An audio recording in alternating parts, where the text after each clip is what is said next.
The real problem in society is not whether we're teaching our kids enough science. Because let's say we started that tomorrow. Does that mean everything's okay? If we teach the 13-year-old better STEM education, they have a better STEM teacher, am I going to wait 40 years for that kid to become president and or member of Congress so that we now have a scientifically literate country? No, I don't I'm not that patient. For me, the real challenge, the real problem are scientifically illiterate adults. Adults are in charge. There are 5 times as many adults as there are kids in this country. Adults wield resources. Adults vote. Don't tell me, oh, let's fix the kids and everything will be fine. Fix the adults, then the kids will be fine. My field, astrophysics, may be at this point the only academic field where what I do is not counted against me. At worst, it's just neutral. Many other fields of science, spending your time that you might have been in the lab talking to the public, going on nighttime talk shows, going on comedic nighttime talk shows, is viewed as a violation of the contract between you and your lab experiment. I carry 2 titles. I'm a research associate in our Department of Astrophysics at the American Museum of Natural History in New York. I'm also director of the Hayden Planetarium, and in that capacity, it is fully expected by everyone around that I would be talking to the public.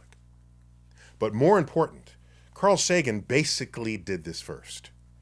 There are spotty examples that preceded him, but he did it in the biggest, most significant way. And he cleared a field. And there's blood on that field. He was not warmly received by these activities. What, you're going to be on the Tonight Show? Isn't that comedy? But you're a scientist. Maybe you're not a serious scientist then. There's scientific cultural pressure against it at the time. But then what did we notice in my field? That members of Congress would be ready to vote on some budget and say, wait a minute, isn't that on a space mission that I heard about? I saw Carl Sagan talk about that. Is that what you're my constituent? Is that what you were telling? Yeah. Oh my gosh, let's do it. And all of a sudden, the tide waters rose for science funding. Members of Congress came to embrace the methods and tools of science and the fruits of its discovery. If you feel strongly about your religious philosophies, I will have nothing to say about it unless you want to change the curriculum in a science classroom. And I would ask you, I won't fight you, I will ask you, why?